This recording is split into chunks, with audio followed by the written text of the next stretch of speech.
जरा ध्यान से देखो तो हर देश की सरकार कला के माध्यम को अपनी सत्ता कायम रखने के लिए इस्तेमाल कर रही है।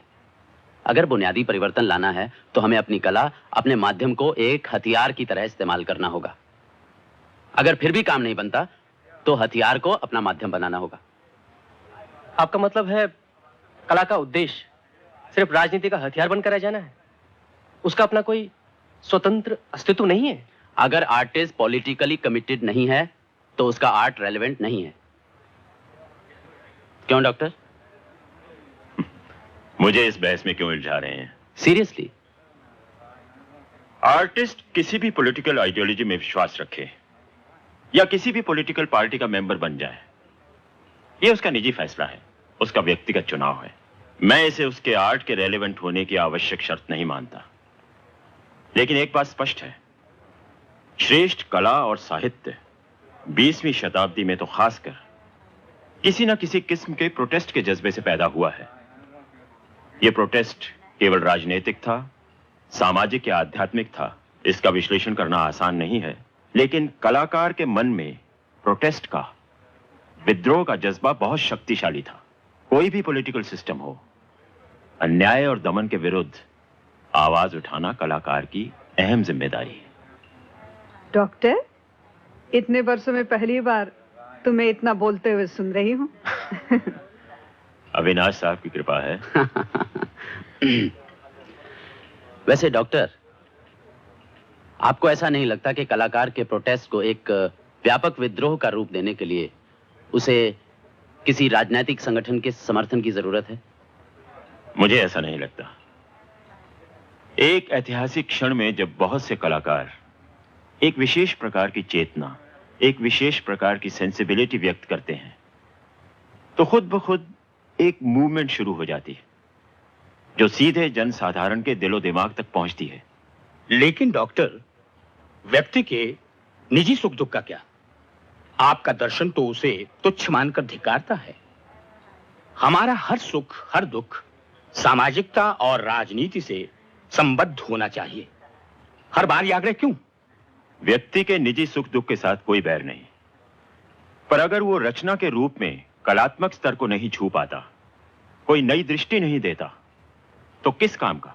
डॉक्टर साहब, कभी कभी मुझे यह संदेह होता है कि जब हम सोशल कमिटमेंट की शर्त लेकर चलते हैं तो कला का दर्जा छोटा तो नहीं हो जाता? हम कैसे तय कर सकते हैं कि एस्थेटिक्स ज्यादा इंपॉर्टेंट है या कमिटमेंट? फिर सोचता हूं यह सब सवाल बेमानी है, क्योंकि हमें चुनने की आजादी नहीं है। हम लिखते हैं क्योंकि हम लिखे बगैर रह नहीं सकते। अमृत पॉलिटिकल एक्टिविस्ट हो गया है क्योंकि उसे वही अपना रास्ता जान पड़ता है। सबसे अहम बात यह कि हमने अपने लिए जो काम चुना है उसे हम पूरी ईमानदारी के साथ करते हैं या नहीं। भरत, एक सवाल का जवाब दो। हमारे इर्द गिर्द जो अन्याय हो रहा है उसके बारे में कोई मॉरल स्टैंड लेना चाहेंगे या नहीं? एक इंसान होने के नाते जरूर लूंगा। और कलाकार के नाते? जरूरी नहीं। इसका मतलब एक ही आदमी में दो किस्म की मॉरल कमिटमेंट होती है? हो सकती है। अगर वो आदमी कलाकार है तो दो अलग अलग स्तरों पर वो लगातार जीता है। You're a coward. Moral stand लेने से घबराते हो और होशियारी से शब्द घुमाते हो। नहीं, असल में मेरा स्टैंड ज्यादा मॉरल है। अगर मैं दो तरह की मॉरल कमिटमेंट्स रखने में गफलत करता हूं तो इंसान होने के नाते तो मैं भ्रष्ट हो ही जाता हूं, कलाकार होने के नाते भी ईमानदार नहीं रह पाता। कितने कलाकार मिलेंगे जो आपके दो स्तरों पर रहकर पूरी ईमानदारी से जी लेते हैं, बगैर समझौता किए? यह अलग सवाल है। अलग सवाल नहीं है भरत। कभी ना कभी भीतर का इंसान और कलाकार एक दूसरे के सामने पड़ जाते हैं और एक ही सवाल का जवाब ढूंढने लगते हैं। तभी निर्णय करना पड़ता है, करना ही पड़ता है कि हम कलाकार बनकर जीना चाहते हैं या इंसान बनकर। कभी तुम्हारे सामने ऐसा सवाल उठे तो तुम क्या करोगे?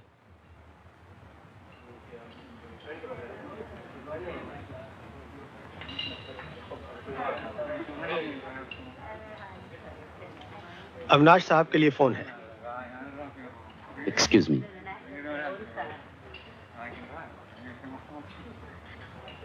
आप लोग क्यों ऐसी बातों में अपना सर खपाते हैं? अपनी तो समझ में नहीं आता। अरे लेखक लिखना चाहता तो लिखे, विषय कम पढ़ते हैं क्या? अकाल, अपराध, अधेड़ उम्र की लड़कियों की समस्याएं, भ्रष्ट मंत्री। वो चारा का आपकी खातिर खाली रख छोड़ी है हमने। डोंट बी रूड वृंदा।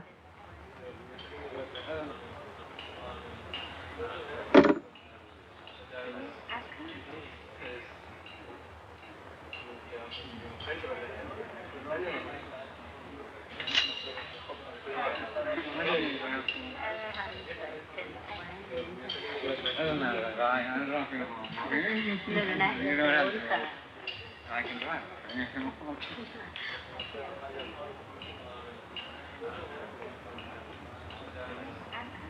हुआ? क्या बात है अविनाश? क्या हुआ अविनाश? अमृत नहीं रहा, उसे मार दिया गया। कब? कैसे?